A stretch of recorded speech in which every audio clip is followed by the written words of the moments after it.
Ben 10 wasn't caught in some random street incident. This traces back to a serious feud involving one of Houston's most powerful figures and one of the most untouchable names in the streets today.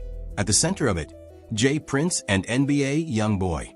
And what many people don't realize is that J. Prince's own son is tied to the chain of events that led to Ben 10 getting shot. This is the full breakdown: the robbery, the clout accusations, the so-called ban, and how things spiraled into something far more dangerous. Pay attention. Before diving into the conflict, it's important to understand who J. Prince really is. If you don't know his history, you'll miss why this situation hits differently from typical rap drama. Born James Prince, he built Rap-A-Lot Records from the ground up in Houston back in 1986, long before the city had national respect in hip-hop. He helped push acts like the Ghetto Boys, Scarface, and UGK into the spotlight, leaving a permanent mark on Southern rap. But his influence goes beyond music. J. Prince has connections that aren't openly discussed. His name has come up in situations where problems needed to disappear, and he stepped in to mediate high-profile conflicts before they got out of hand. In Houston, his word carries serious weight. When he opens doors, they open. When he shuts them, it's a different story entirely. Now put that alongside NBA YoungBoy, a dominant, independent artist from Baton Rouge who operates outside the traditional industry system. This isn't just a disagreement, it's two completely different power structures colliding. YoungBoy's rise wasn't typical. He came up through real struggles, even spending time locked up as a teenager. Once free, he flooded the streets with music at an unmatched pace, building a loyal fan base that connected with his raw authenticity. He doesn't rely on radio or major labels. His audience alone drives massive numbers, especially on platforms like YouTube. What sets him apart is how he handles conflict. He's extremely loyal, highly territorial, and quick to respond if he feels disrespected, whether through music, social media, or his circle. Legal troubles, house arrest, and relocation haven't slowed him down. Even from Utah, he remains one of the most dominant voices in the culture. The tension between these two worlds started with a 2020 incident in Houston. YoungBoy was robbed, his chain and jewelry taken. In street terms, that's already serious, but it happening in Houston raised bigger questions. In a city where J. Prince's influence is so strong, people wondered how something like that could happen without anyone knowing. Then came the twist. J. Prince managed to recover the stolen items. Instead of handling it quietly, he went public, telling YoungBoy to contact him to get everything back. On the surface, it looked like help, but YoungBoy didn't see it that way. From his perspective, the public call-out felt like a power move. Like J. Prince was positioning himself as the one who fixed the situation, creating an image where YoungBoy owed him. That didn't sit right. Rather than play into that narrative, YoungBoy stayed silent and never publicly reached out. In his mind, if it were truly about helping, it would have been handled privately. That silence turned a solvable issue into a visible divide. Fast forward, and things escalated far beyond words. Ben 10, someone closely tied to YoungBoy's camp, was shot.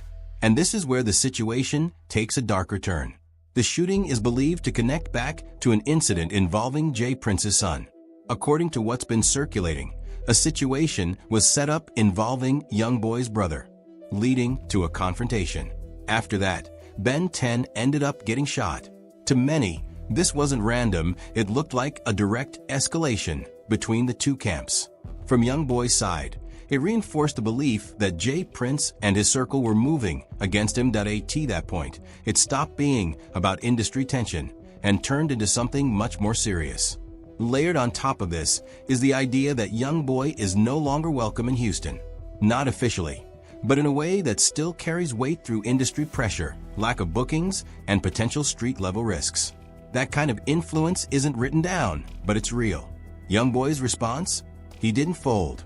He doubled down, continuing to move independently, refusing to acknowledge any authority over him. To his supporters, that's strength. To others, it's risky.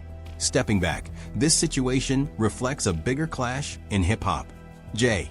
Prince represents an older model of power built on hierarchy, connections, and control over territory. YoungBoy represents a newer model: direct-to-fan influence, independence, and massive grassroots loyalty. Neither side is weak. One has deep institutional reach. The other has unstoppable momentum and a fiercely loyal base. That's what makes this so volatile. Because in the middle of it all, real consequences are already happening.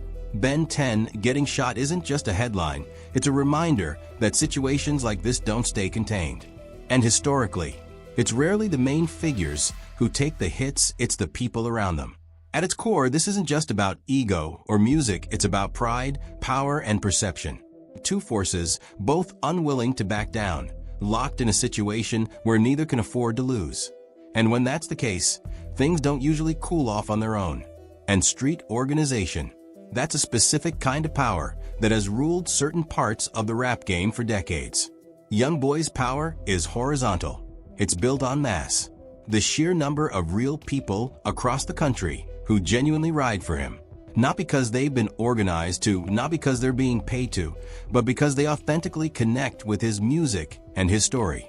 That kind of power doesn't have a headquarters you can pressure. It doesn't have a phone number you can call to make it stop. When vertical power tries to press down on horizontal power, what usually happens is that the horizontal power spreads wider.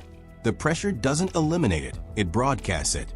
Every move J. Prince makes that can be interpreted as aggression against YoungBoy becomes content for young boys. Supporters to rally around the ban from Houston narrative, the robbery, the public post about the jewelry. All of it has become fuel. And when horizontal power tries to directly challenge vertical power, when YoungBoy's camp makes moves in Houston that are read as disrespectful to J. Prince's authority, the vertical power deploys consequences that the horizontal power can't fully absorb.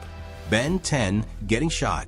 Situations that are personal, immediate, and painful in a way that streaming numbers don't protect against. So you've got two powers that can each hurt the other, but neither can fully destroy the other. And in that kind of stalemate, the question becomes, who's willing to absorb more damage?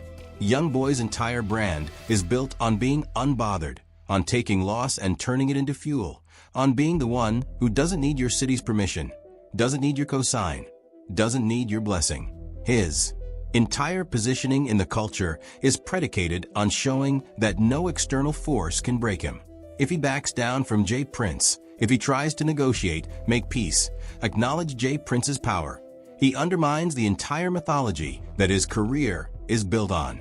J. Prince, on the other hand, has spent 40 years building a reputation as someone whose authority is not challenged without consequence. If YoungBoy moves through this whole situation and comes out the other side with his independence intact and his music still dominating, if the banning doesn't stick, if the pressure doesn't register, then that's a statement about the limits of J. Prince's reach that other artists and executives are going to notice. Neither one of them can afford to lose this. And that's exactly why it keeps escalating. Y'all need to understand something. This situation is bigger than rap beef. This is bigger than a chain or a post or two powerful people having their egos bruised. Ben 10 got shot. That's real life. That's somebody's health, somebody's safety, somebody's future. The pattern in this situation, the robbery, the public response, the clout accusation, the escalation through J. Prince's son, the fight involving YoungBoy's brother. The shooting is a classic sequence of how these things spiral out of control. Each step feels like a proportional response to the last one, that each side feels justified, and the people at the center of the actual power, J. Prince, YoungBoy, are still standing while people adjacent to them are catching the real smoke. That's always how it goes, fam. The generals don't take the bullets, the soldiers do. Real recognize real.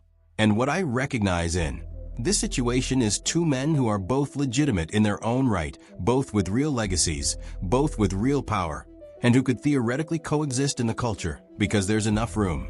But pride, positioning, and the politics of respect have turned a jewelry situation into something that's gotten people shot. The question the culture needs to be asking is not who's right and who's wrong. The question is, when does somebody with enough influence on either side decide that this particular war isn't worth the casualties? Because if history tells us anything about beefs at this level, when you've got this much pride, this much money, this much real-world consequence wrapped up in it, the answer to that question usually comes too late.